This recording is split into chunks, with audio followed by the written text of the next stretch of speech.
anywhere you're being tested, it connects to everything you're manifesting. Every time we're tested, at the root of it is a wound. Our whole journey in this lifetime is to undo all of that in order to get to who we are authentically. And the more we get to who we are authentically, the universe rewards us. From To Be Magnetic, this is the Expanded Podcast with your host, Lacy Phillips. And your host, Jessica Gill.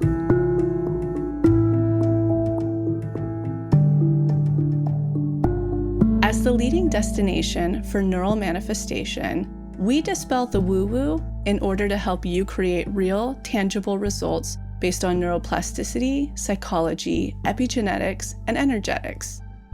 Our goal is to normalize the practice of manifestation and empower you to get into the driver's seat of your life in order to manifest the experiences, relationships, and things that most align with your authenticity. And by pressing play, the process begins.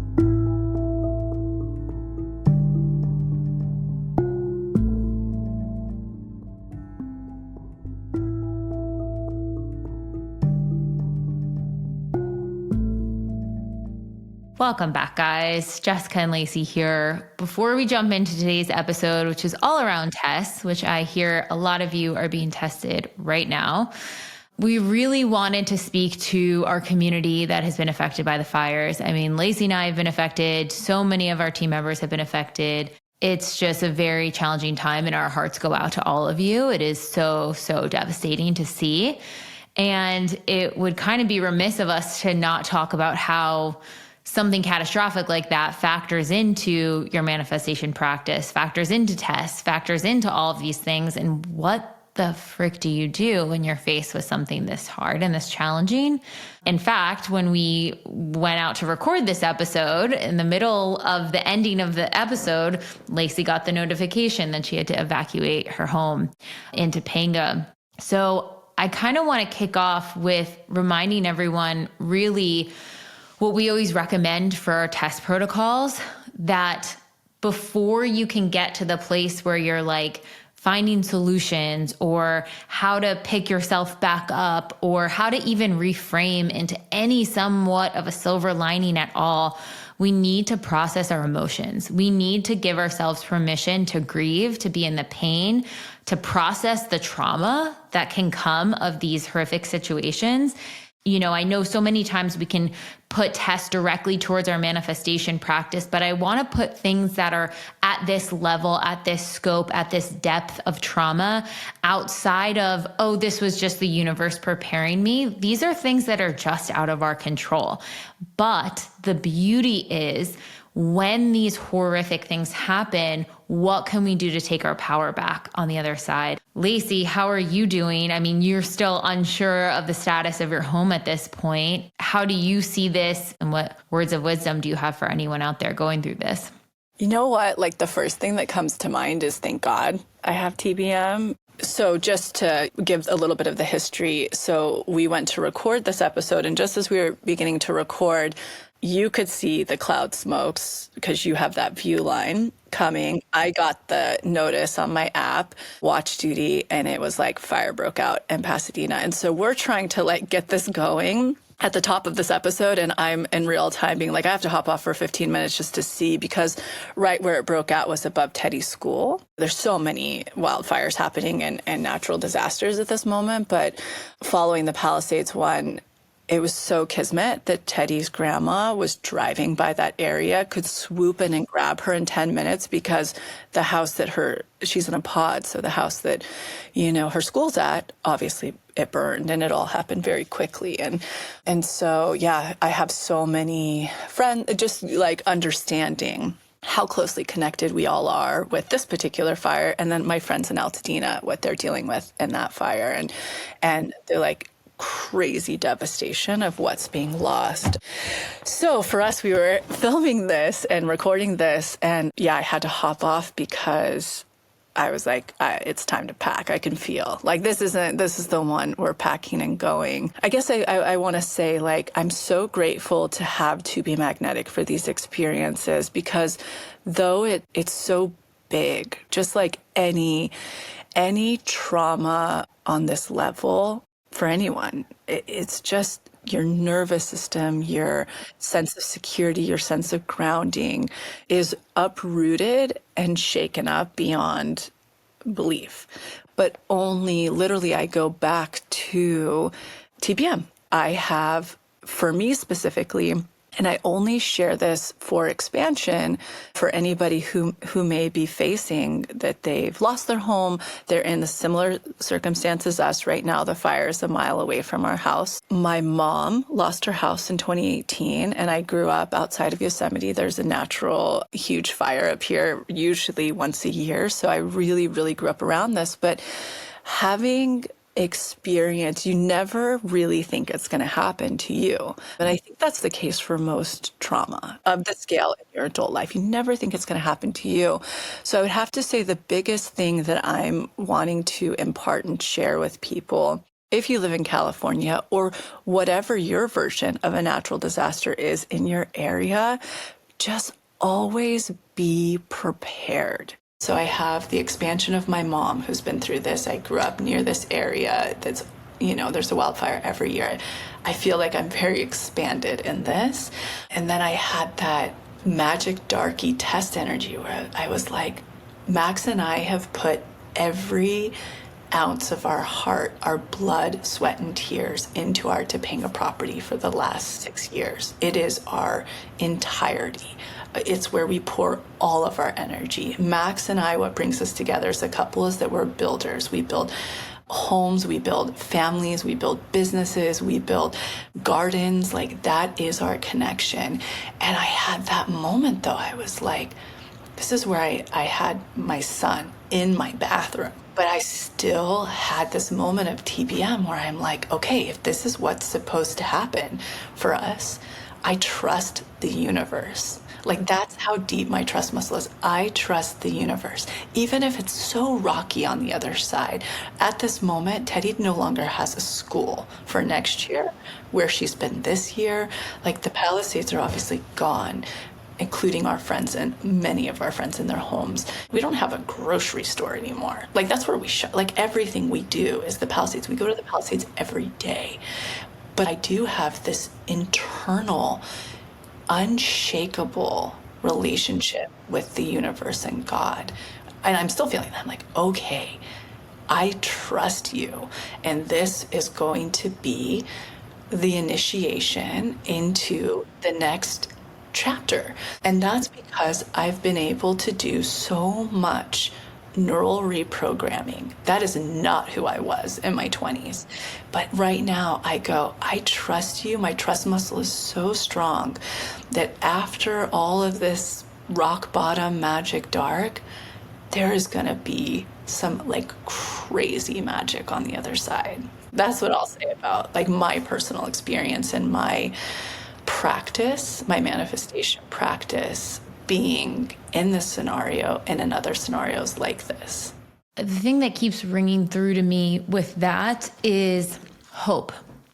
Having a mindset of hope, having a mindset of, okay, I'm physically alive, my family's physically alive, my animals are alive. Feel everything that you are feeling with it. It is valid, validation DI, feel your feelings DI, safe DI, clear your aura, do all of the things, inner child DI, like really support yourself.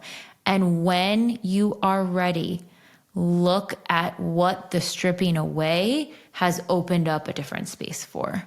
What's going to be your exact protocol that you do, Jessica? Because you're someone who is indirectly affected, right? Mm-hmm. Like, you're not in the evacuation. So you're here and you're having to hold the space of everyone who's DMing you, everyone, what's your protocol you're doing at this moment and that you would suggest?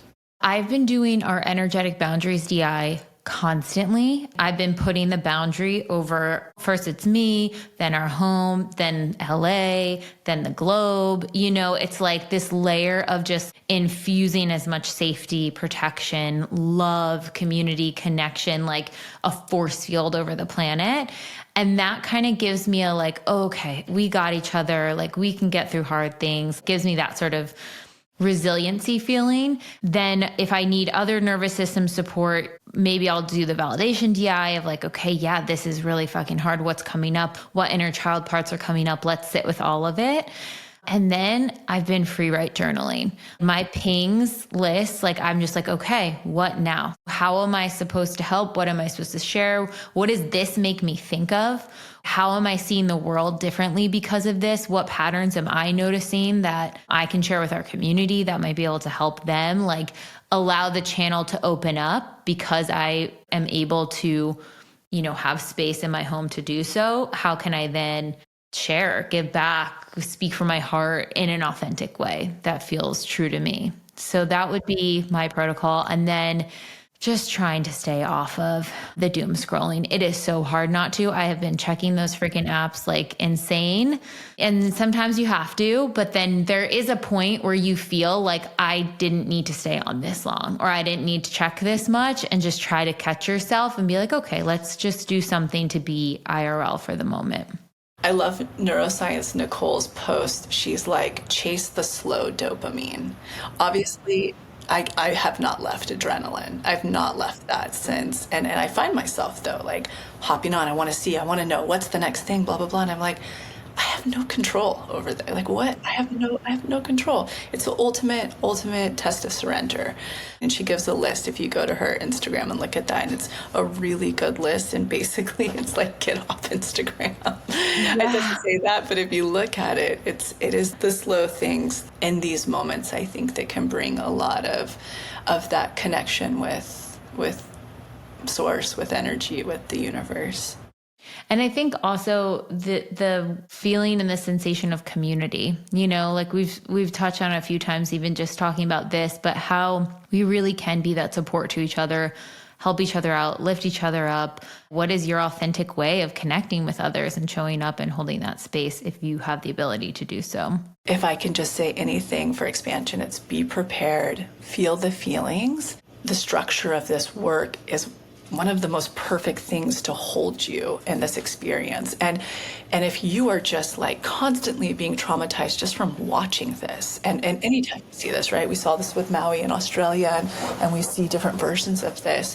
We're really wanting to offer to the community, even if you're not a member, I'll let Jessica take it over, of how you can use our resources in this moment if you're just like, oh my God, there's nothing I can do. And this is so painful to watch. And it's painful to think about, the world, the environment, everything feels so big and out of control.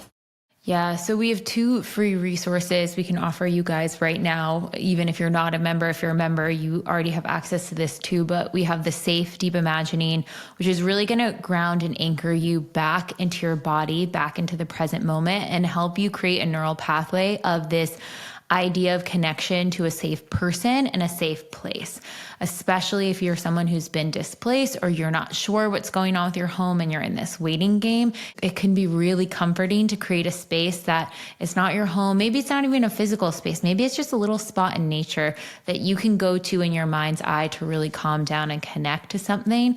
And then the second free resource we have is the Clear Your Aura DI. And the reason we put this one in is because there's an exercise in the beginning that allows you to root down into the ground, into the earth, and then root up into the sky, into the ethereal, and really connect those and help build and fortify your aura, which allows you to get back to your own energy. There is so much turbulence right now, or when there's any big event happening, it can feel counterintuitive, but taking those 5-10 minutes to be like, okay, everything feels crazy, but like I feel out of body. I mean, that was my sensation ever since I saw the smoke cloud and not knowing if we need to evacuate, when we need to evacuate, what fire is going on where. Like it was chaos.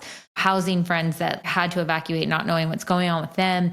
I kept having to sneak away and give myself a 5-minute breather and do one of the exercises because I was like, I cannot think clearly or help from this place. Now, of course, if you're like just got an evacuation notice, need to leave, do what you need to do. But when you actually do have the space and you're just kind of scrolling and checking things, make sure you take those pauses. It is so, so, so, so vital. I cannot stress that enough, especially if you're in it. I mean, this episode, we get into all of the ways that I'm being tested, we're being tested, and I don't want to make this truthful for other people's experiences because I think it's really important to, have your own experience. But for me, of course, I'm being tested in this way, like even based on this episode. And it's not lighthearted, right? Like we were recording this. I had to get off 15 minutes early. I went into packing. Max, get home now from the east side, an hour and a half later, get here, went into putting our bunnies in a small container, putting all of our chickens, having somebody supports us with the animals, putting them all into this big crate, get them down to Max's warehouse where they make all of the clothes in production down there. So literally we have 12 chickens in one room right now in his warehouse. And then our 2 bunnies are in the warehouse bathroom. All of our dogs, all of our cats, everything. And the whole scare with Teddy, like get her out of school, get her home. We all went to go stay in a hotel room. Max drove back to Topanga. We called, we don't have a horse trailer, right? We have 3 alpacas and 3 donkeys now. And we called and we were having the horse trailer come and he broke down on the way. And there was this moment, how quickly the fire was moving. We're going to lose these guys. It was so crazy, and Max is there, and finally they found the horse trailer, and our one spotted donkey, she's really afraid of asphalt, so they got everybody loaded.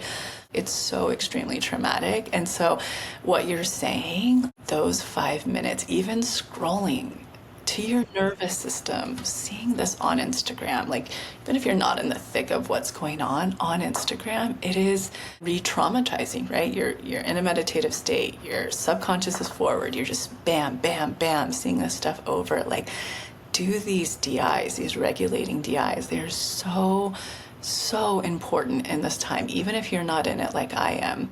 But to me, getting back to the beginning, just for me, my personal practice, the TBM tools and the way that I live my life, it's how I breathe. So when I look at this test for me personally makes perfect sense for everything we're going to lead to in the episode. But that's for me personally. I don't want to put that on anybody else. And I like how you say that too, because even having the privilege to reflect on what's happened the past few days from my home, I am so aware of like, holy shit, I could have been any of those stories. That could have been me. My heart goes out. I think if you are in the position where you do have the privilege to reflect and look in outside of a crisis or a big situation, when you take those moments to reflect in, that is when the understanding of the connection to all kind of comes clear. That's when I was like, okay, cool. Like, what can we do to help in our neighborhood? What are the coffee shops doing? Okay, they're donating this. Like, should we bring stuff down? Should we grab clothes for these neighbors who we know like just lost stuff? That's when your brain can kind of go into like, okay, how can we help? Yeah, and just that we love this community. We're so grateful for it. And yeah, just right here side by side with anybody going through it. And we're just here for anybody who is feeling it, like truly just feeling how big and how scary and sad and just painful and the whole thing. And I think anyone who isn't in this type of catastrophic situation, if you ever need a reminder for when you are or how to navigate or just how to understand it on a deeper level, feel free to come back here and listen to this piece.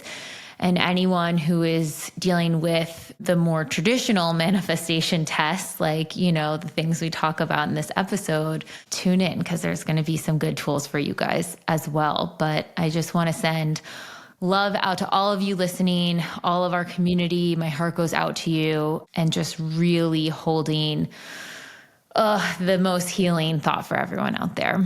Okay, guys, enjoy the episode.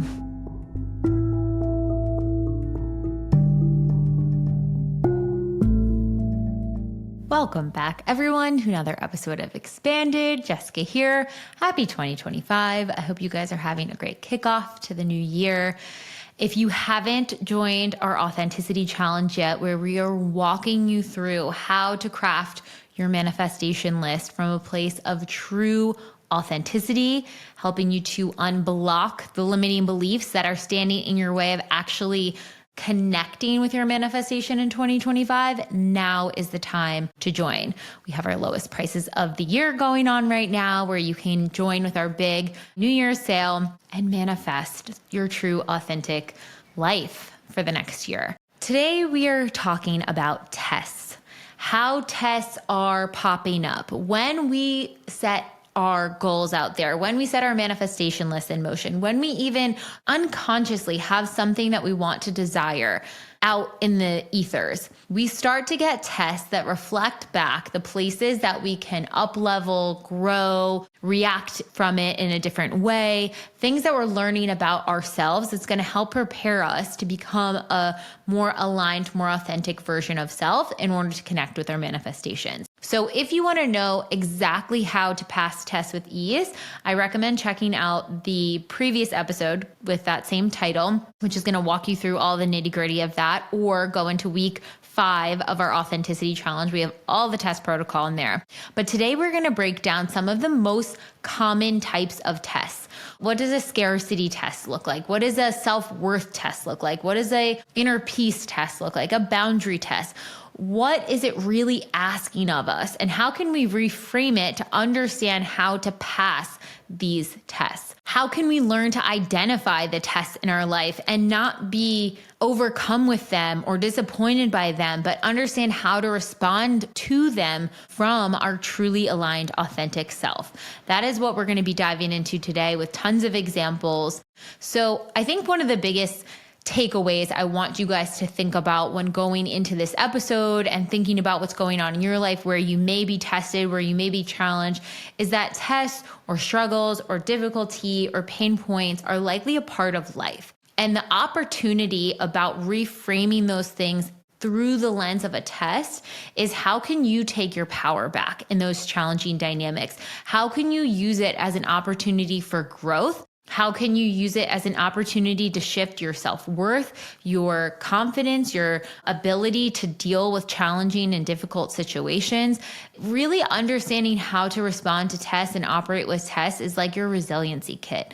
Things are going to happen. I accept that. I understand that. I'm not always going to feel great when they happen, but when they do, what DIs can I lean on? What reframes can I lean on? What things can I look at that will help me understand that if I navigate this test with intention, I can actually come out the other side being more magnetic and more aligned with my true, authentic self. This is one you guys are going to want to come back to time and time again. So save it. And if you want a copy of all of the different types of tests and the protocol for them, check out week 5 in the Authenticity Challenge. We will also be adding this in the Energetics tab in the app about tests once the challenge is over. So you guys will have this to live on forever. One other reminder and thing I wanted to highlight to you guys is we are now on video. So if you want to see Lacy and I, or you're a more visual learner, check out our video podcast on Spotify, and you can also catch it on YouTube. Follow the YouTube to get notified when we have new episodes drop. We're really excited. The team has been working so hard at this. There's so many moving pieces with getting the video and audio and everything together, and it's just been such a cool manifestation to see. So if you want to see the video option, make sure to check it out on those platforms. And one other note on tests: if you have crafted your manifestation list, or you even just have an idea of things you want to call in your vision board, your goals list, whatever you call it, if you have an idea of what that looks like in the future, I want you to start a note on your notes tab on your phone or on your desktop or even a notebook, and start tracking any experience that feels like it pulls you from your authenticity, and start to notice what are the threads between them that's helping connect you with your ultimate manifestation on the other side.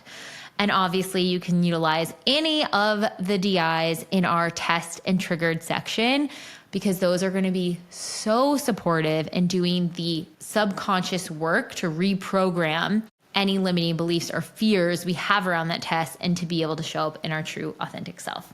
Okay, enjoy this episode. Let's dive in.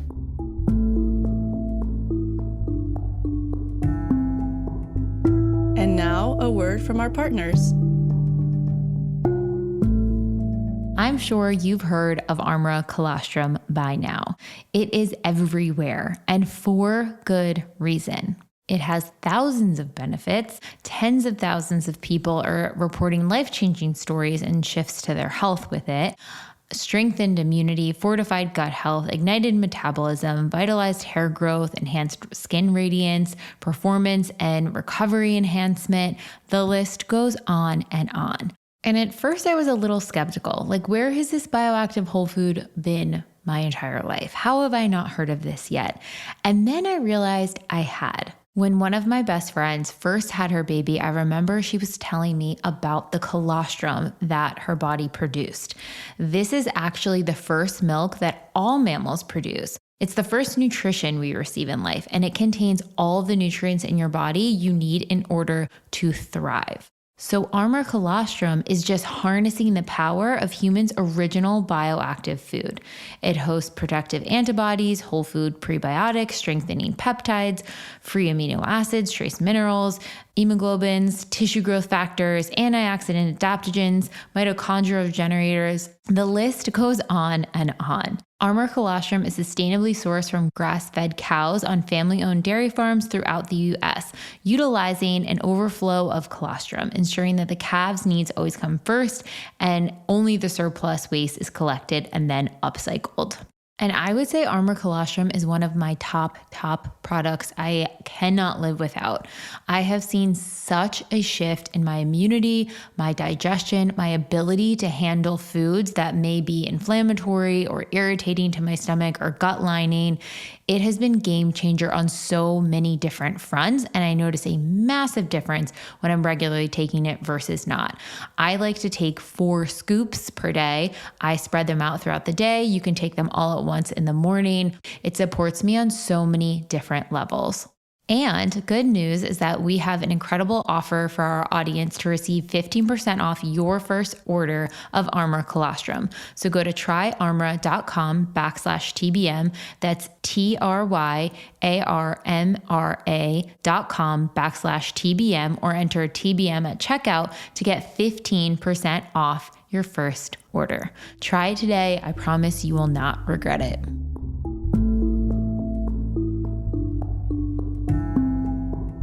All right, on to the episode. Welcome back, everyone. I don't know about you guys, but I feel like we're entering a lovely test period. We have started to craft our list. We have crafted our list. If you guys are all caught up in week 4 of the challenge, we're setting our intentions for the new year, calling the things in we want, and then the tests come.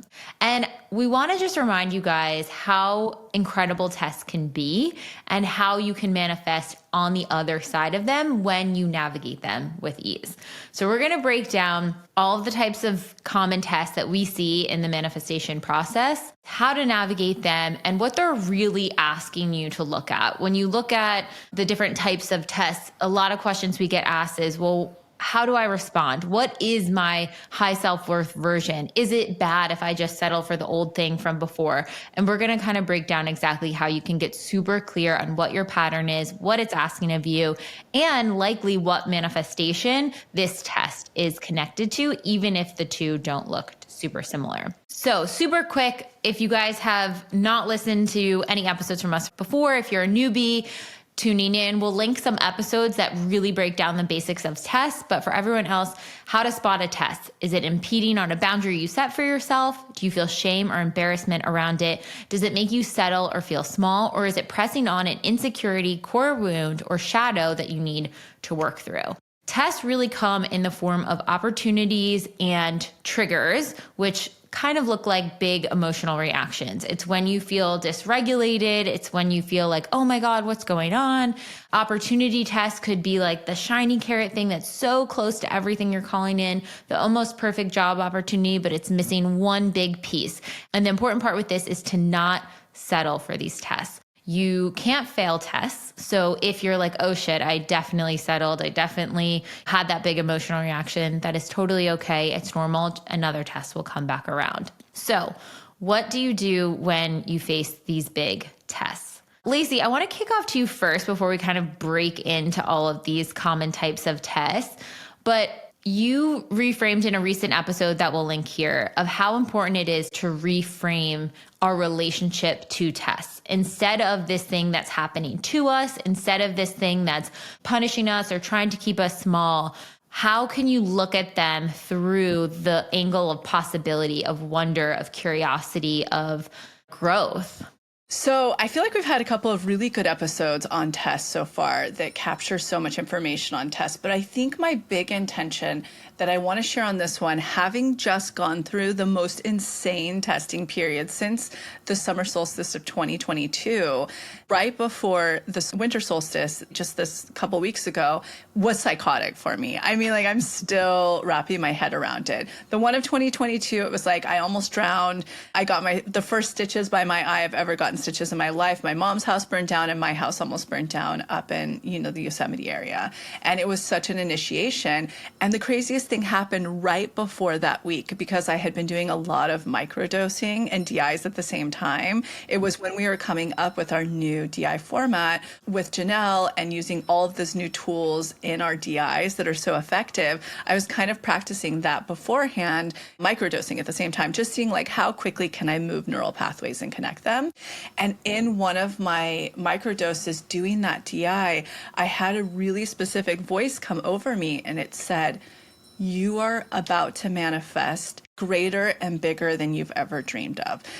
Everything you've ever wanted is coming." And it was like crazy shit that it was showing me, that like wildest dream stuff. And I went, whoa. And it was this feeling of like, oh my God, because we talk about a lot that we all have our own pattern that we receive before we manifest something, right? Like I can feel shivers down my spine. I can smell stuff. This one was like a very direct telepathic communication to me and images. And I was like, oh my God. And now where I am now is where I have all of that stuff it was showing me. And on the tip of some of the things I haven't gotten, I'm like right there about to get. And then that week hit of tests, right? So that's like the thing I really want to focus on in this episode.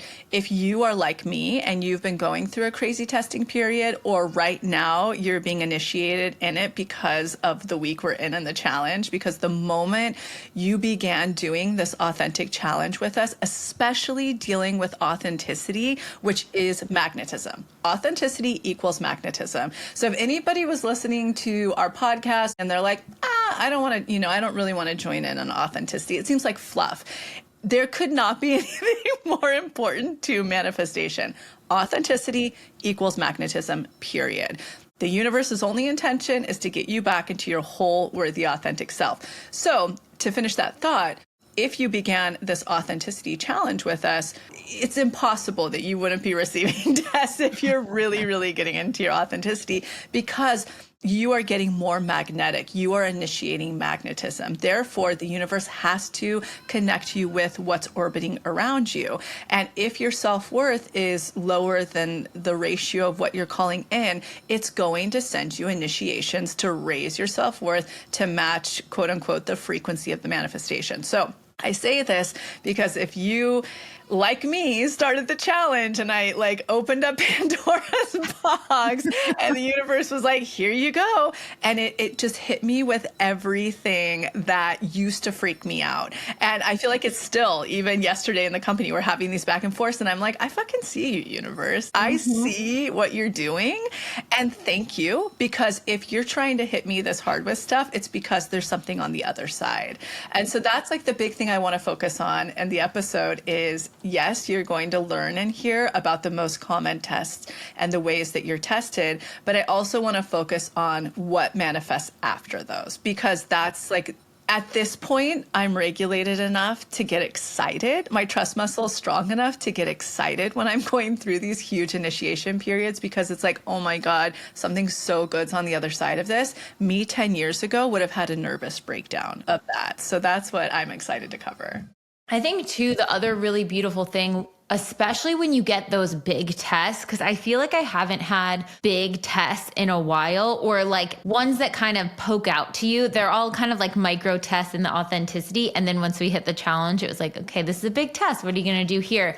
But because I've been doing the work, because I've been working on developing that connection to self, because I've been sitting with my authentic self, reconnecting with her in such a big way, navigating them becomes so much easier and so much more clear. The action I need to take, the way I need to respond, maybe I have to sit with my, nervous system and regulate for a minute, But what I need to do is so glaringly obvious. It becomes such this dance where you're like, oh, I see why this is coming up. Okay, this is how I'm going to respond. Let me go regulate. Let me go whatever. And we're going to handle this and it's going to be fine. So for anyone going through that, just know it will get easier the more you do the work, the more you unblock, the more you actually see what it's asking of you instead of thinking it's some sort of punishment or something bad, some fear mongering, anything like that.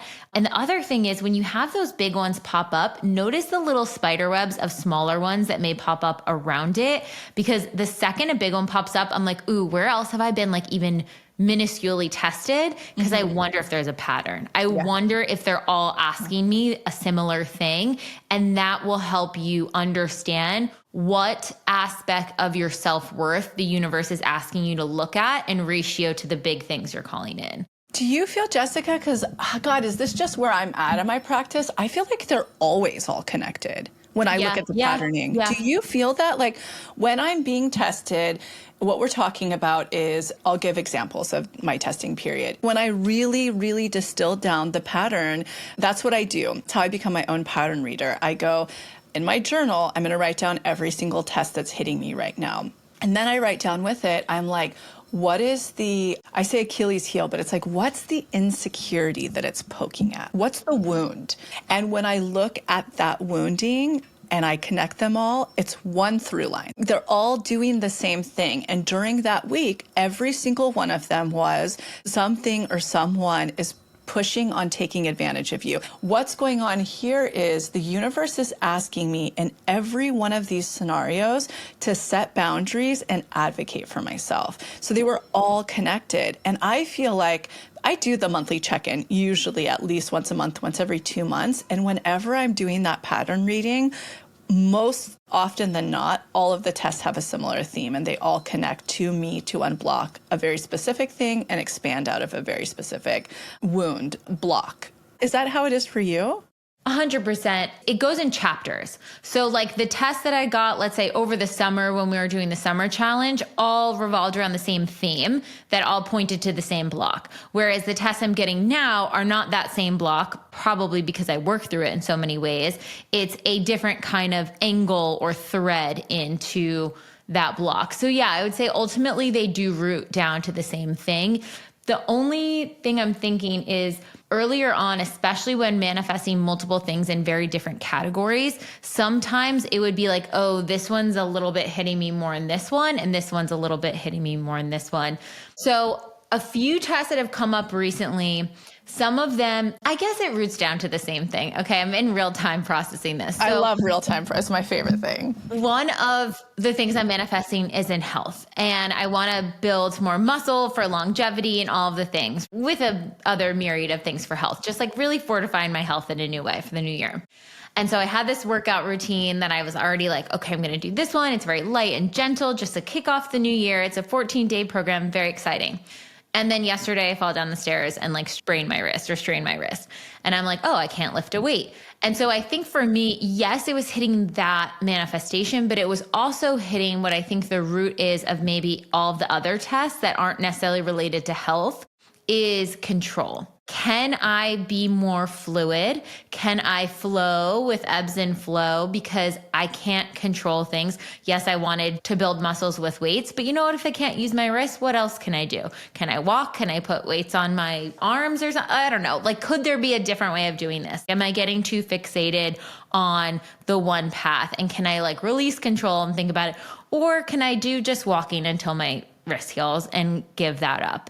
So it's like, where do you need to release control? And then just in other sectors and like small tests, this is popping up. And I noticed this almost like calm response to things where I'm like, oh, this is an interesting obstacle we can find the solution to. Whereas before I'd be like, oh no, what does this mean? And it's like the fear mongering. And now I feel like I can see those challenges and be like, okay. I know something's good coming. What is this a good opportunity to like fortify or help? How is this ultimately going to help me in some way or help us in some way? And how can I creatively problem solve to actually get the solution that I want to get? Yeah. And the shifts that I totally agreed. I totally agree.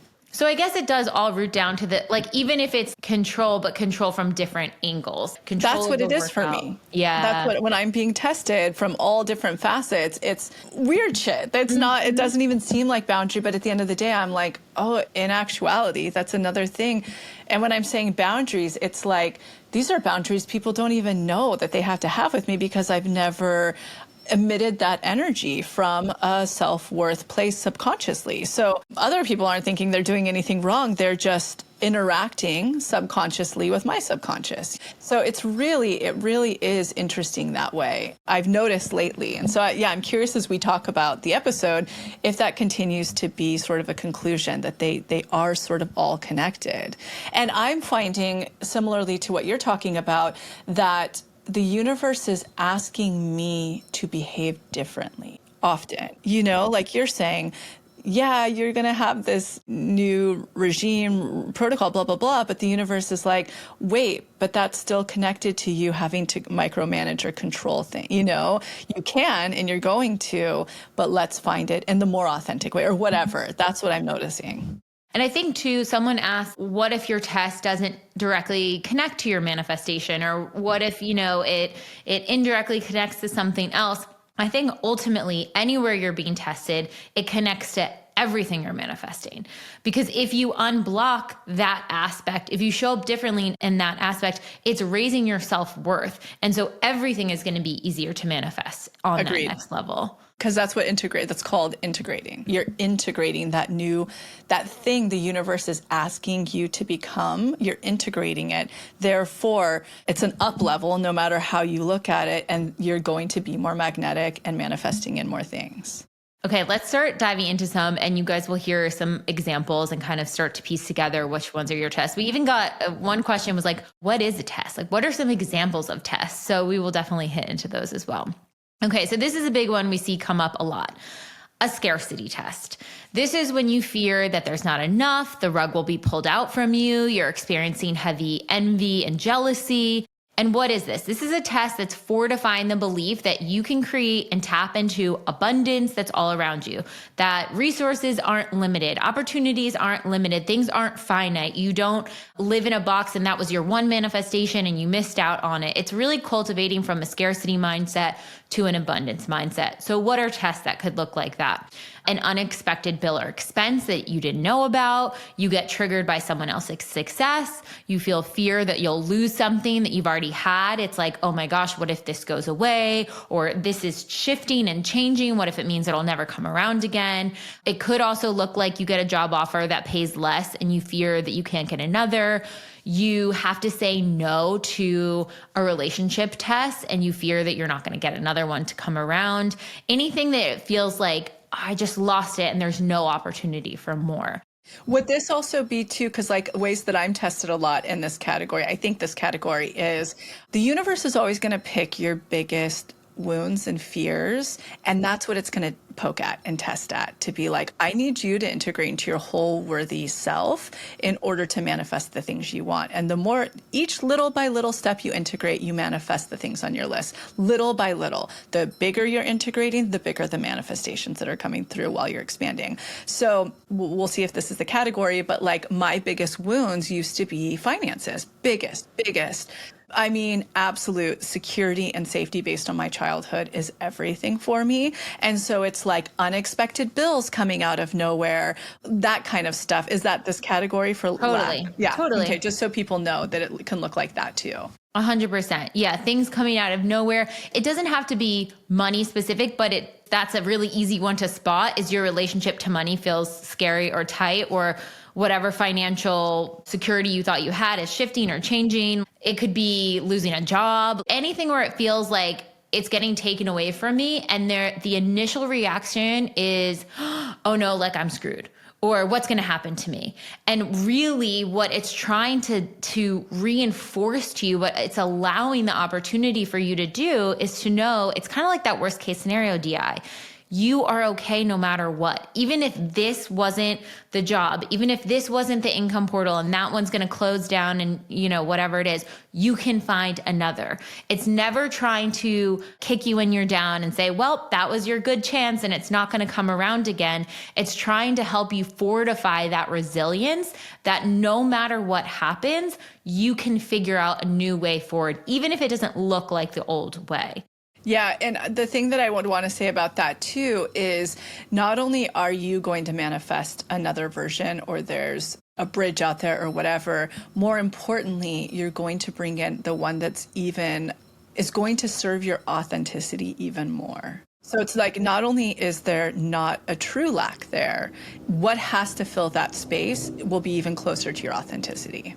100%. I have like a little mini manifestation around this recently where my dad was in town and I was so grateful he wanted to work on all house stuff, all the handyman stuff he had to do around the house. And he realized that whatever security cameras we got were like the wrong ones. We had to get different ones. And the ones we had to get were like more than 3 times the expense of the ones we initially got. And he was like, I swear by these. This is why they're so good. I'll install them. Just order them. It's fine.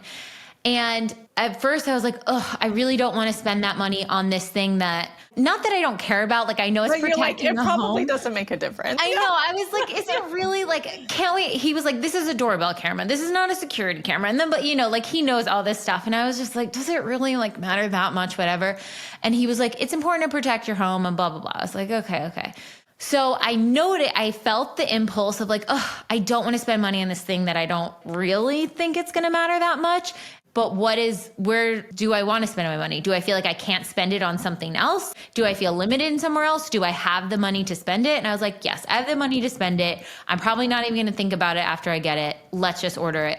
I ordered it, stepped through the fear. And then the next day there was this one rustic bench I wanted to get for the living room, which is more authentic of where I want to spend my money is the homes, like the interior stuff. And the bench was originally like a couple $100s and not really in the exact design I wanted.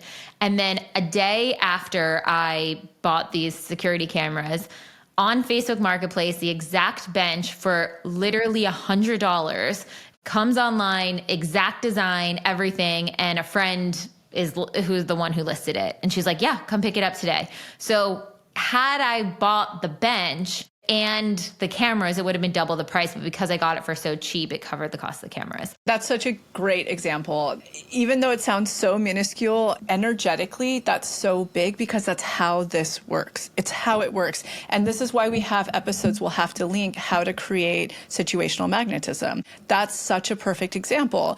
You stepped through a lack fear, right? Yeah. Like old you, budgeting you still budget, but you used to budget to a place where you're like, I just have to be safe and everything's good and blah, blah, blah, blah, blah.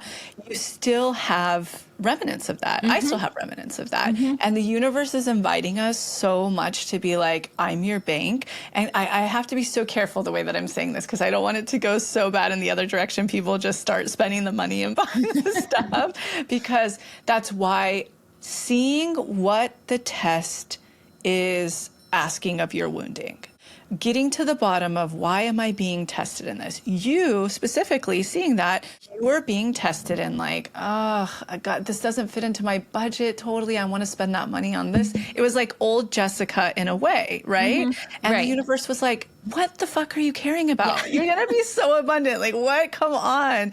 And so you were like, okay, whatever. I'm just going to walk through this, buy the thing I don't even really want, is signaling to the universe, okay, and walking through that fear and bam, something that is on your list, whether you wrote it down or not, you consciously or unconsciously called in, the universe is like, see, here you go. I've got you. I've got you, you know? So I don't want people to take this as like, oh, I just better go buy the thing and I'll get that. No. The real takeaway from this episode is looking at what the test is asking of your wounding. So to make that more clear, every time we're tested, at the root of it is a wound. Something we picked up in childhood that we have now created a mask around, an onion layer, like we like to say. Old Jessica, because of the rug being pulled out from you when you were little for various reasons and in your specific upbringing, had to become a micromanager. You had, in order to have safety. But our our whole journey in this lifetime is to undo all of that societal programming, familial, peer, everything, to undo it all in order to get to who we are authentically. And the more we get to who we are authentically, the universe rewards us. So like getting back to that, the universe is going, okay, Jessica's calling in these bigger things. And in order to get these bigger things, she's got to get rid of any of that old residual lack of micromanaging things. Like she needs to learn that I have her, right? So anybody who's in this situation, that's exactly what's happening to you. If any of this like lack stuff that Jessica just listed, me too, I was being tested in all the same ways right before winter solstice. And the universe is like, look, lady, like, when are you going to get it? That's what I'm trying to do with you. I'm trying to connect. So anybody who's going through that, I would say the biggest thing you should do is just get to the bottom. My favorite DI for this, you'll have better recommendations, but I'm realizing that our test DI specifically is really good at figuring out if you're being tested and why. When a big test is coming up for me, number one, I love the worst case scenario DI. More even than our calming DIs, that regulates me a lot more because I'm like, oh, I'm fine. I'm free. Right. Yes. You know, like when I really can't get out of the funk of like, my biggest wounding right now is being activated and I can do all the safe DIs, calm DIs I want, but I still am like, holy fuck, holy fuck, holy fuck. I do the worst case scenario. And then at the root of it, I'm like, who cares? I've got an out. I've got an escape plan. I'm good here. Then my nervous system really goes down. And then I like the test DI after that. Or I really like unblock DI. I love it for this because when I'm in that subconscious state, it really immediately, since I have that activation going on, will go right to the wounding and tell me, oh my God, this test is directly related to this wound that I have to unblock. And then the universe is like, oh, thank God. They passed the test, you know, and bam, the bench comes through. That's sort of my tangent that comes up around that.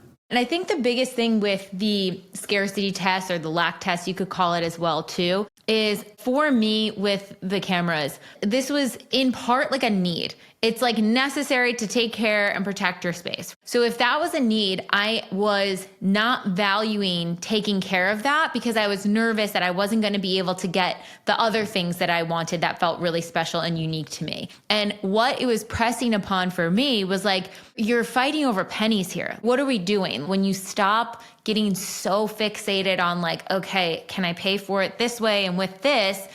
You don't even look at all the other possibilities. Like your bench already came through for a fraction of the cost. How exciting. Do what you need to get done and take care of yourself. Completely agree. Completely. You've likely heard the benefits of getting your omega-3s in and your fatty acids. But a new study has come out about the first new nutritional deficiency in 75 years. It's called cellular fragility syndrome, and it's caused by a lack of an essential fatty acid that we didn't even know about. It's called C15. Many as 1 in 3 people worldwide have low levels of C15 and thus cellular fragility syndrome. Without this essential fatty acid, it creates age-related breakdown. The cells are not as strong, they start to break down sooner, it can impair metabolic, liver, and heart health. And that brings me to our latest partner on the podcast, Fatty 15. Fatty 15 has 3 times more cellular benefits than omega-3 or fish oil. It's patented pure, oxidation-resistant C15 powder formula derived from plants and vegan-friendly. Free of flavors, filler, allergen, or preservative. The only ingredient is C15, so it's 100% pure. Now, if you're someone who cares about or thinks about the idea of longevity, this part is going to be really fascinating. So Fatty 15 was co-founded by Dr. Stephanie Van Watson. She was working with the U.S. Navy to continually improve the health and welfare of aging dolphins. And one of the studies that they ran is they noticed certain types of dolphins were living significantly longer lives than other dolphins. And they wanted to understand why. Why were they having better health conditions, less Alzheimer's, age-related diseases, and also their length of life was longer. And when they did this study, they found the number one predictor of their health was having healthy levels of C15. They then continued on a 20-year research journey, really understanding this on a deep level and how it impacts human cells as well. And it's in the exact same way. And what I think is fascinating is one of the natural ways that you can get C15 is through whole fats and whole milks, or we're not getting that fat or milk from cows that are grazing grass. They're grazing corn. And when that happens, we don't get the high levels of C15, which is why I think so many people are deficient without even noticing it.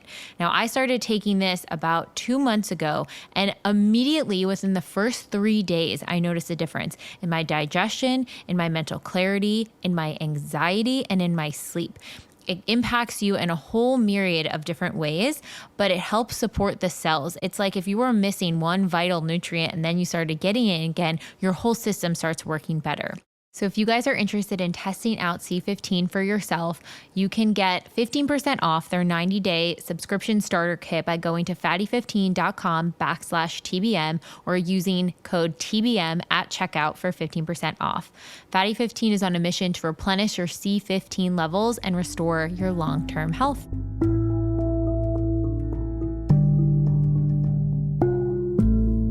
Okay, so another very common type of test is the ego test. This is when your ego feels bruised. This is a hard one to detect sometimes for people. So I'm glad we're naming this one. This is when you feel rejected. You're maybe pedestalizing someone. You're trying to prove yourself. You're leaning on something to validate you, how good you are, valuable you are, worthy you are. When something really appeals to your ego, but it's not aligned with you or your authentic self.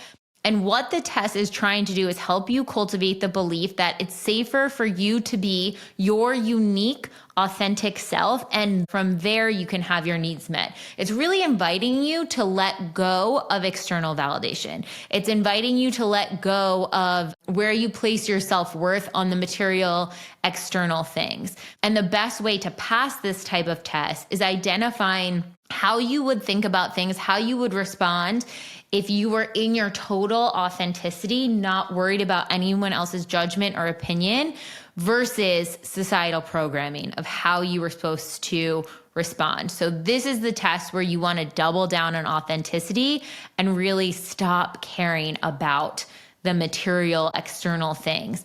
It's trying to disconnect you from needing that validation. I've had this one come up a few times recently. So a good example of this, especially when I was in, like, my hormones were in a real swing in postpartum. I've had this happen with Teddy too. I don't know if the estrogen's getting really low, but I go into this thing, my body's different, I'm different, and I go into this thing where I'm like, the cool people that I used to be friends with don't like me anymore. And I feel like we can all relate to that based on like high school and societal programming. But anyways, it was coming up for me really strongly. And I know it wasn't totally true. It was really hormonal based. However, the universe, again, was inviting me to look at where is this wound from? It has nothing to do with A, B, C, and D people and what's happening right now. And I did the DI and I got to where it's from. And after I pinpointed that and I did the work through it, and I also like coupled it with a ChatGPT custom flower remedy. I have him make me remedies that helped with the hormones. I got more to the root, like walnut and all of those things. Bam. The Victorian farm manifestation came through, along with a couple of other little tests that were happening at that time. But I remember even in my 20s, when I would go to West Hollywood, I'd be like, I've got to get out of this place. I feel so bad about myself when I'm here. Everyone is so beautiful. They're so stylish. They have cash. They're like doing all the work. They're like perfect. I feel like a piece of shit in West Hollywood. And so during that time that this was coming up, the universe was asking of me, just like we talked about, like it was asking of me to get into my authenticity. What makes me authentically interesting? How do I dress from that place, even as my body's different in postpartum? What's the accessories? What's the whatever that are, and then internally, what's going to make me feel better? And after that, the Victorian farm, even though I was being tested from different avenues, I'm trying to remember what those tests were that were coming through at that point. There were quite a few, but they all led back to the wounding of getting into my own authentic and owning my own authenticity, how I look, how I feel, what I do, how I speak, all the things. So that's just an example of this.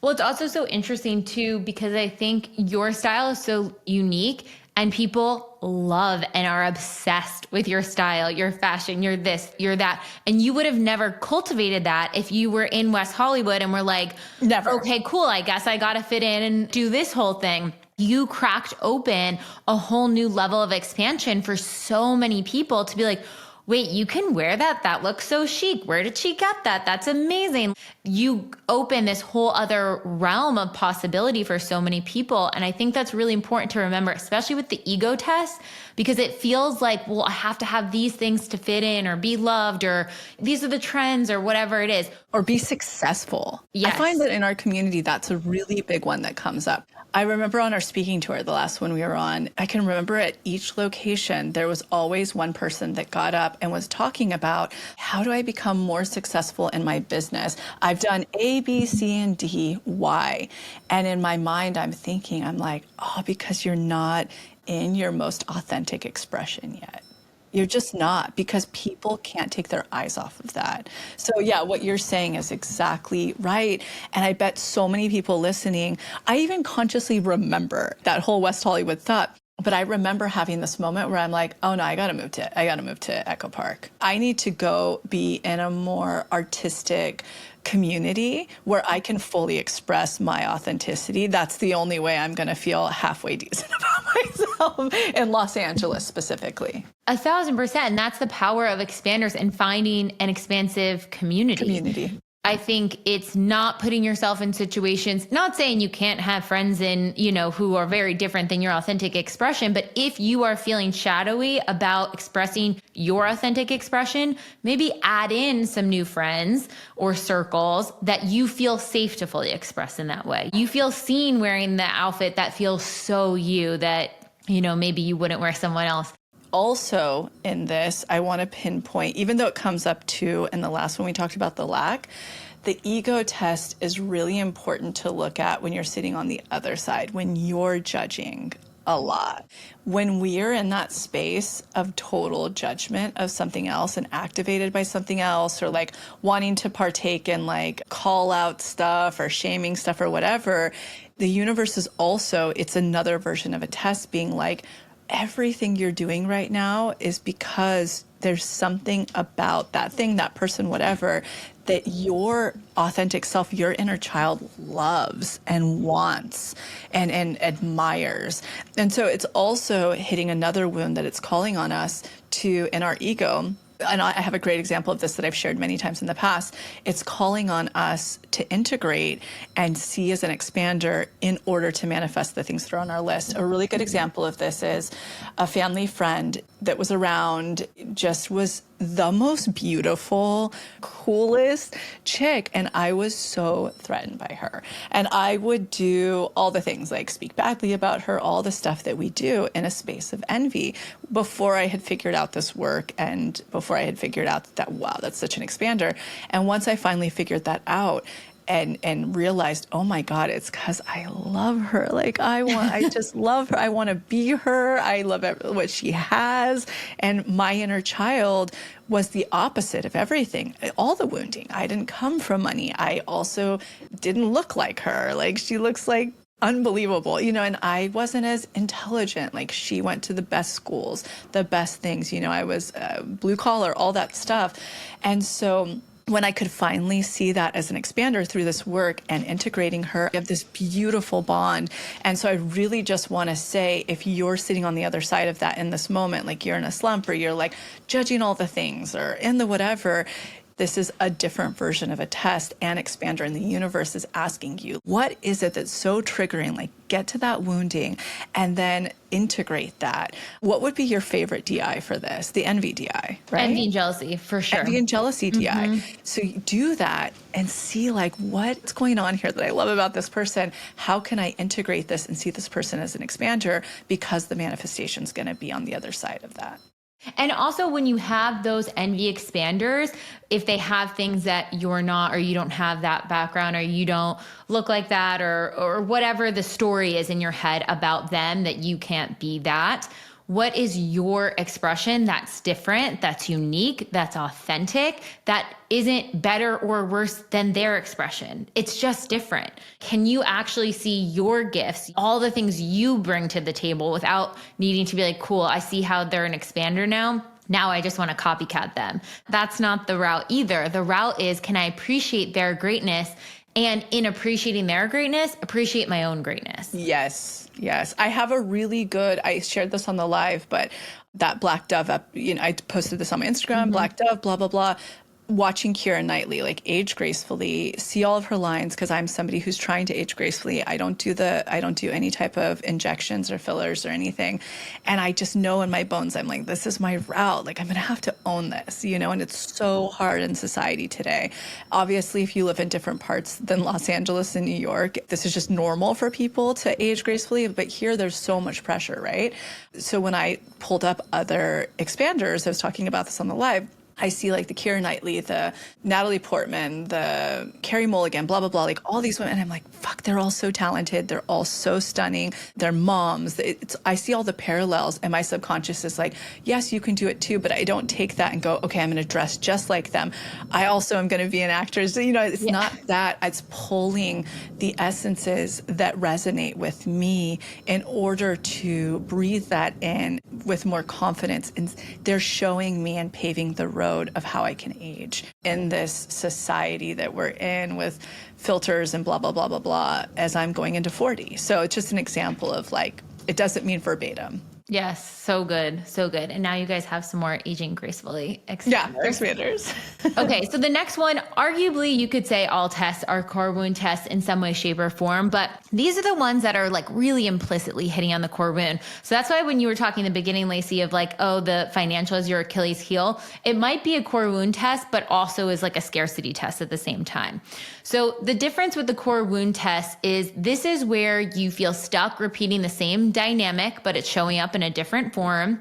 You're disproportionately defensive or reactive about something. You're really playing small, hiding, avoiding putting yourself out there. This could also be when you're like really triggered by someone, and not in a way that they need to be an expander, but they remind you of someone, maybe a parent, a parental figure, some dynamic from a core wound that's hitting you. So this test is trying to help you identify your core wound and heal it in order to override it into a new empowering belief system. It's likely a block or a theme that you face many times. It's a recurring narrative that comes back. It's like the onion peel. It's like another layer of that onion peel. And really what it's testing is, can you stop reverting back to that old story, that old narrative, attracting the old dynamics, and can you create a new empowering story for yourself going forward? Can you peel back the next layer of the onion and see what is on the other side? I think one of the biggest things with core wound test is really understanding what is the wounding that it's pressing upon, hitting on, and what do you need to overwrite the story into? This is where like the unblocked DI is going to be so helpful. All of those journal prompts, inner child DI will be really helpful here.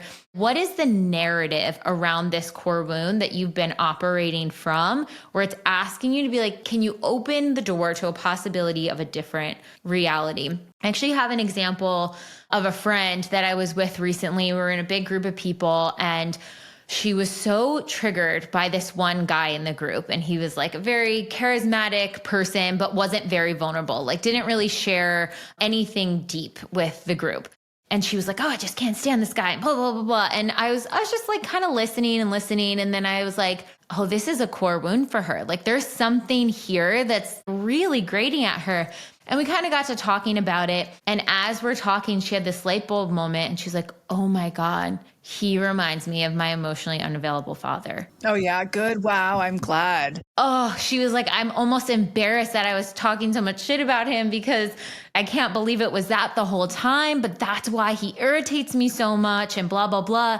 And after that, the waters just calm down. And she was able to see like the truth of this individual who wasn't her dad. And she didn't need to be her dad. So she didn't have all this judgment towards him.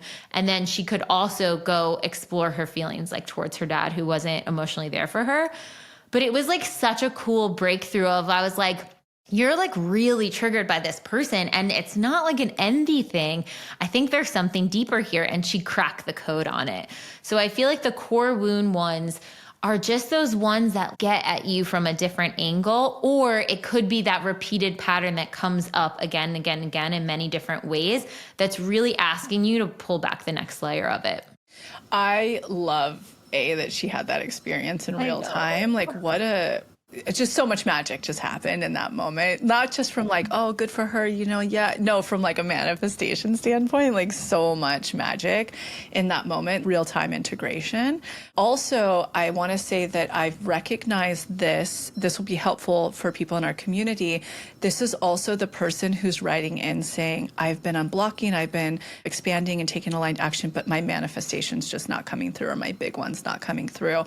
If you're identifying with that, you're like, fuck yeah, I'm doing this. I've been doing this work. I'm doing this challenge, and stuff's just not moving for me. The tests are coming here, but things aren't moving for me.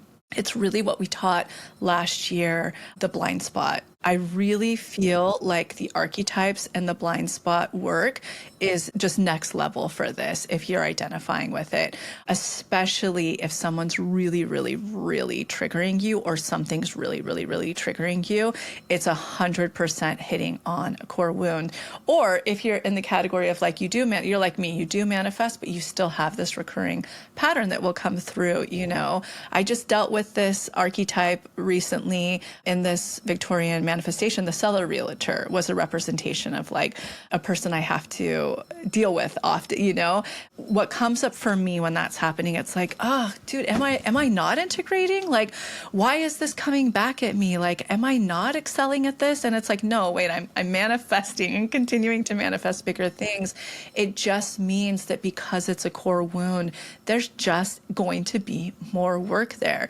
And it's not an exhaustion work. It's the universe is like, let's do this together and continue to do this so that you can reach your level of consciousness, your level of integration, i.e. your level of magnetism. So it's like, just don't get exhausted with that if it's continuing to hit you.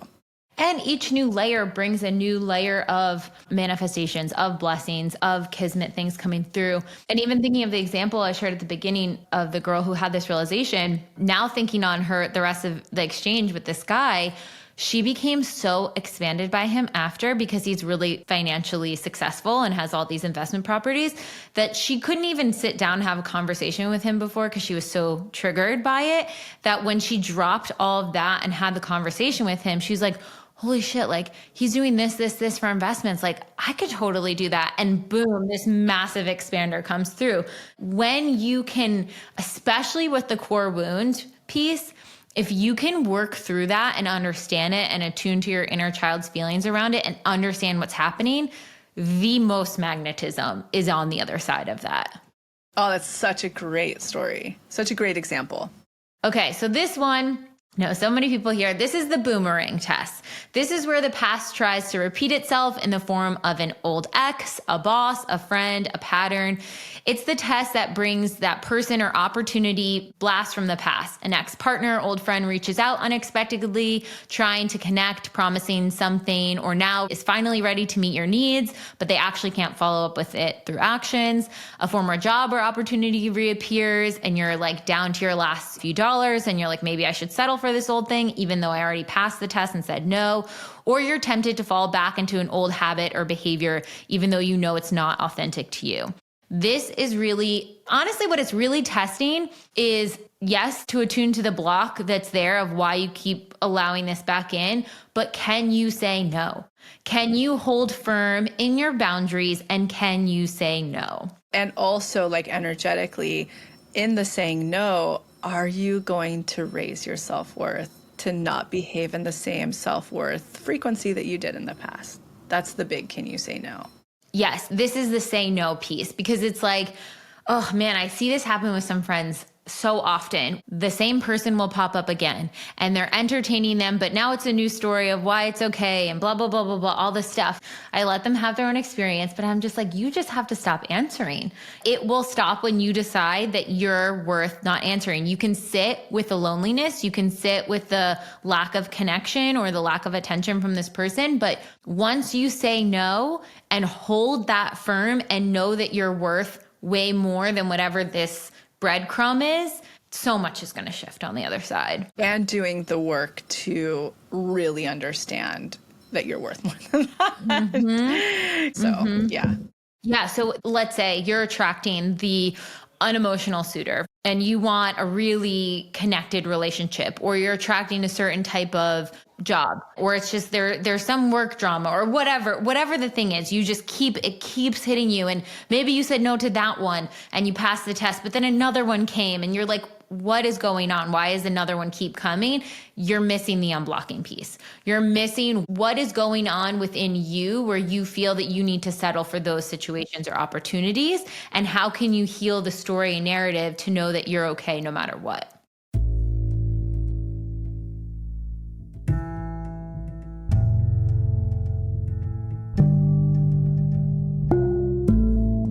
By now, you're starting to get the feel for TBM. Maybe you've heard about our workshops and you're interested in manifestation, but you just don't have the time or energy to sit down and do self-help work. We totally get it. In fact, that's why we created the Daily Practice, which is our massive library of self-hypnosis tracks that you can do anytime without having to jump into a workshop. We call these tracks our Deep Imaginings, or DIs. DIs are different than normal meditations because we designed them using a combination of self-hypnosis techniques, deep theta waves, EMDR-informed tools, and somatic experiencing. A fully loaded formula that is scientifically proven to help you clear your blocks and triggers on a subconscious level, giving you the power to actually create new neural pathways in your brain. So if your boss pisses you off, use our Trigger DI. If you want to feel magnetic before a party or an important meeting, use the Magnetic Self DI. If you're feeling anxious or down on yourself or you need help making a decision, we've got a DI for all of these scenarios and more. You can get full access to the Daily Practice inside the Pathway membership, where you'll also get unlimited access to every workshop, tool, and offering from TBM. The tools in the Pathway membership will support you year-round, whether you're in the worst, a rock bottom, or second worst, a rut, or feeling good and you want to keep the magnetism going. In the Pathway, you'll effectively learn how to become your own manifestation coach, all for less than $1 a day. So even if you're not ready to start a workshop, join the Pathway and start rewriting your neural pathways now to create magnetism. Work through your triggers and get closer to your authentic magnetic self in order to manifest. And we have our big end of year challenge, our authenticity challenge going on right now, where you can ground into your true authentic self, your soul's essence, your soul's desires, and truly manifest the life you desire from that place. You can check the link in show notes or go to our website, tobemagnetic.com, to access and learn more.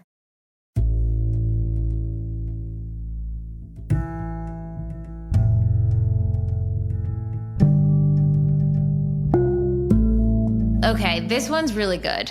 The self-worth test. This is really about the inner critic and the negative self-talk. You could even call it the negative self-talk test. I don't know. But this is where a dynamic doesn't go the way that you intended and you feel the urge to ruminate, spin out, and you make yourself the problem. Or you receive an opportunity that feels too good and then you immediately question if you have what it takes. Or you get a comment or a piece of feedback from a hater or someone online or even just from your superior at work and you're like, oh my God, I totally fucked up and blah, blah, blah. And you start spinning out. This is where you could self-sabotage a situation. Maybe you procrastinate or undermine yourself. You might feel judged for a decision you make or desire you have. And what this is really testing is, are you going to spin out and turn this outside experience against yourself? Are you going to make yourself the problem, or are you going to see that you're inherently worthy and it's okay to make mistakes, to not get along with people, to have situations that don't go perfectly? You can rebuild and be resilient and get back out there and do what you need to do. What would you say the best DI is for this one? Maybe the validation and conflict. Yeah, I would say validation because it's like you need a moment to just sit with the scariness. Yeah. Because the reason you turn against yourself is because that's something you can control. And the thing that the first trigger of it is just representing a way in childhood that you were probably either your needs didn't matter or the way that you were reprimanded as a child in different forms of, silent treatments, punishment, whatever. So it's re-triggering and re-traumatizing anytime those things come through. And that's every codependent deals with this. I'm a codependent. So it's like, this is how we deal with things. So the validation, like you're saying, I think would be really good to help you first feel soothed, seen, and that it's okay. And then the conflict, so you can understand what your need is, but also being able to see the need of the situation or person. Totally. I would also say the self-love DI. Oh, yeah. Because there's a section in there where it's like, okay, bring forward the part of you that feels most unlovable right now. Can you have compassion for that? Can you have compassion for yourself through whatever that challenging dynamic is? And this one's really important because it relates back to that base level, that growing level of self-worth. If you can see yourself as valuable, as worthy, that you already inherently are without having to do anything, that is going to make you so much more resilient on the other side. What would be an example, a quick one, of a manifestation you've had from this type of test? I feel like I've shared this one before, but I had like a hater comment of someone can't stand my voice, hate my voice, blah, blah, blah. And am I going to spin out and be like, oh my God, I need to fix myself, blah, blah, blah. And when I sat there, felt all my feelings, said, okay, is there constructive feedback in here? Do I feel an interest to do this? Does it feel authentic to go do something with my voice? Or can I let this go and just understand that people have different preferences and not everyone's going to like my voice, and it is what it is. And the most interesting thing of that is it's somebody who you just represent to them. It's shadow work. Like you just represent to them something they couldn't be in order to be loved, but they don't see that yet. So it's so fascinating how we are just mirrors for each other. And then on the other side, I had a speaking opportunity present. When I could, instead of internalizing it, making myself the problem, maybe hiding or playing small or using my voice less or whatever it is, I was like, okay, I'm not going to go off the deep end here. I am going to just stay centered and know my truth and my authentic expression at this chapter of my life. And on the other side, I can use my voice in different ways in speaking events or whatever it is. Yeah, I love that. Okay.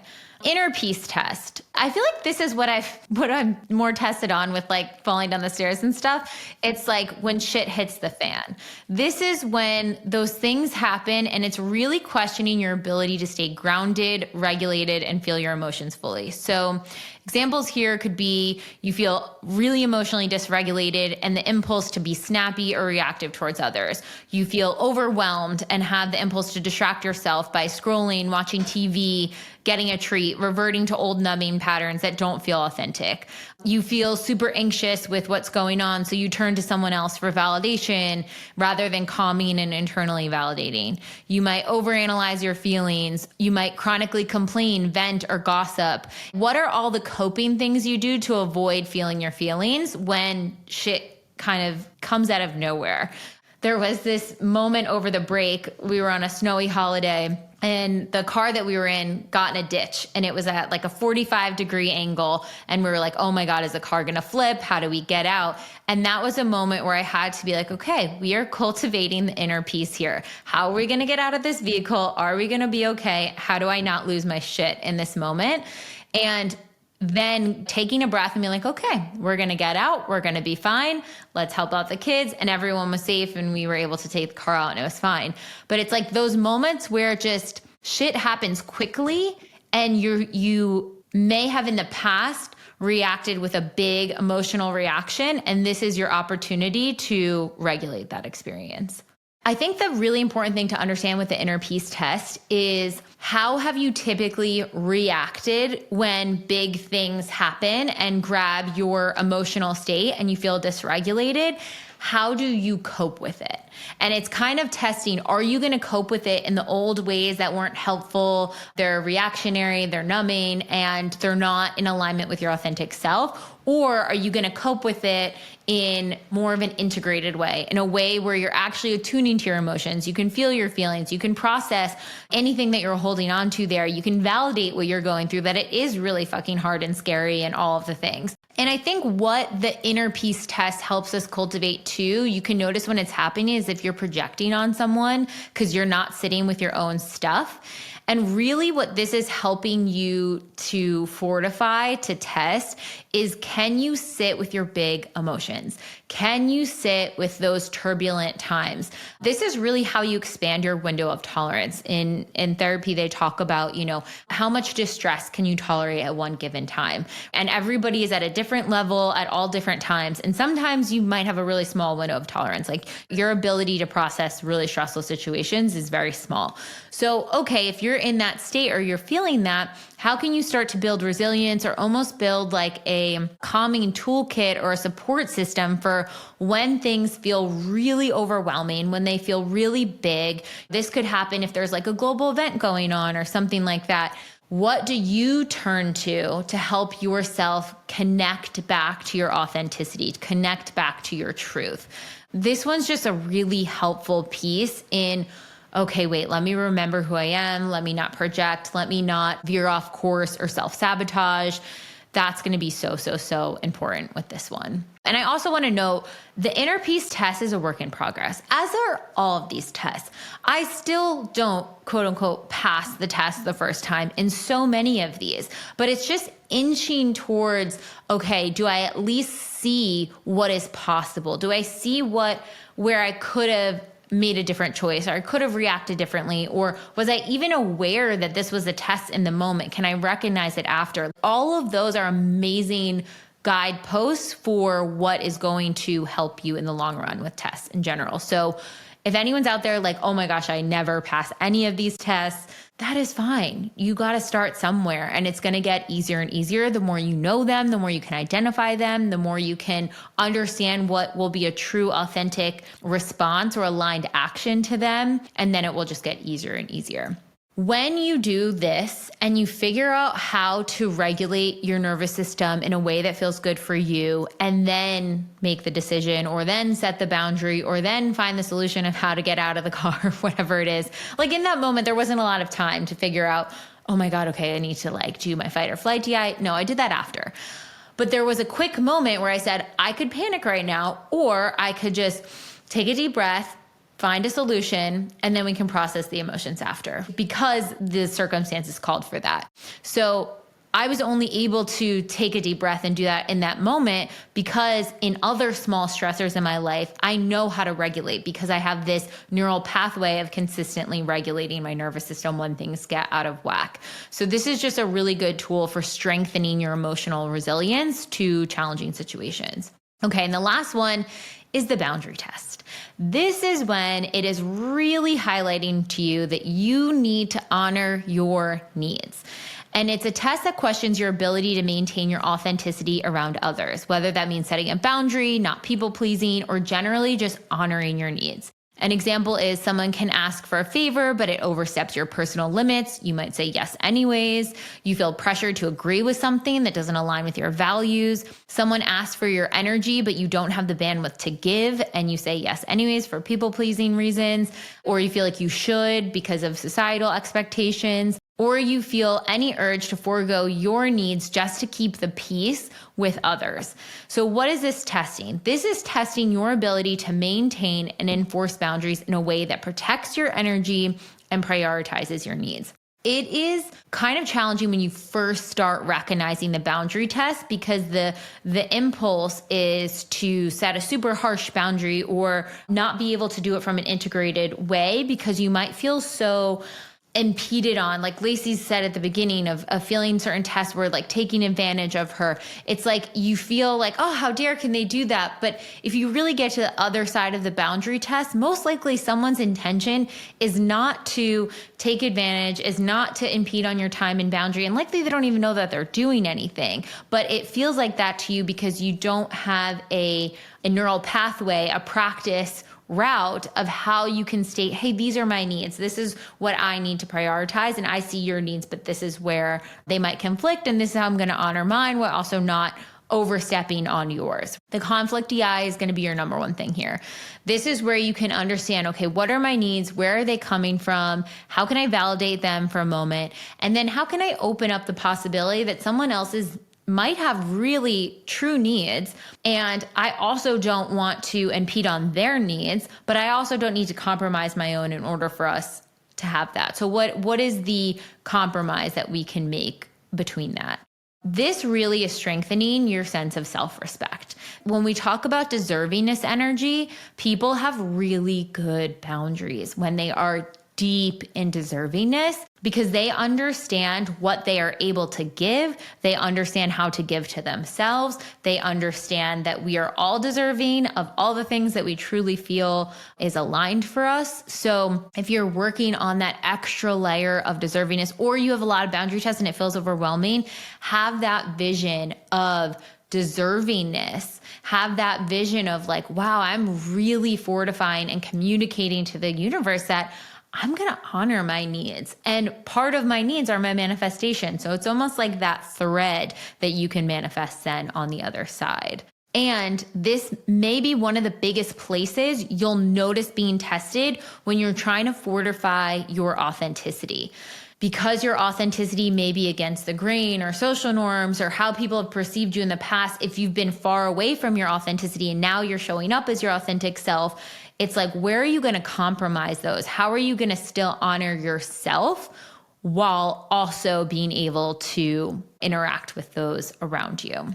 Okay, so we covered a lot of ground in tests today, but I want you guys to really start to pay attention over the next week or so. Where are the places you're getting tested? If you are doing our authenticity challenge, we have all of the things that we covered today, the types of tests we're in now. If you're not doing the challenge, you could re-listen to this episode, but just really tune into where am I being tested? What is it asking of me? And one of the biggest things that helps me navigate tests. Sometimes tests happen in the moment and then they're over and I don't have to think about them again. Like that moment in the car, right? When the car tipped over, recollecting to my inner peace and then moving on. I only even recognize it as a test afterwards when I was thinking of an example of a time that I felt like I could have reacted in fear or panic. And I would have in the past, and in this situation, I didn't. But some tests, not you. You're kind of confused, like, why is this coming up? What does this relate to? And this is where you're going to want to go into week 5 of our authenticity challenge and understand what is the pattern at play. What are all of the themes of this boiling down to? What is the limiting belief? What is the insecurity? What is the core wound? What is it asking of me to show up differently as? And the more you can say, okay, there is a way I could respond to this test that is from a old version of self that will continually reinforce a limiting belief, a fear, an insecurity, a reaction, a projection, etc. Or there's a way I can respond to this that is from a place of my higher self, my authentic self. What would those be? And even if you don't feel fully prepared to respond from the higher self way yet, or it happened really fast and you know you didn't respond from that higher authentic self way yet, at least you have a roadmap of what you're working towards and what your goal is. You want to get to a place where you are responding to things from that place. So just keep note. And when you pass test, keep track of the things that happen after, because this is where your trust muscle with tests is going to get super strong, where you're going to feel excited to pass them. It's going to give you that extra motivation to move from that old limiting belief way into that empowered way, because you know that something really beautiful, exciting, magnetic is on the other side of the tests. So anyone going through tests, you are not alone. We are all with you, sending so much love. And just know this is really part of the human experience. You know, having tests, having struggle, having challenges, that is part of the human experience. And how can we alchemize it for our highest good? That is the beauty of tests and manifestations. Okay, we'll see you next week.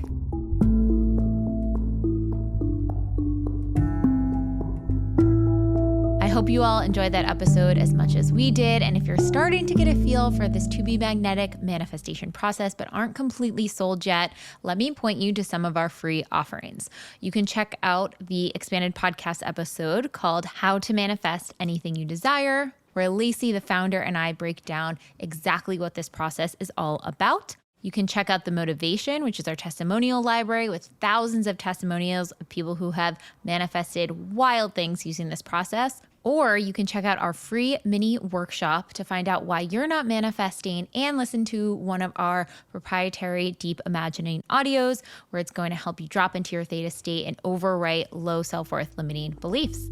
Enjoy. We'll see you next week.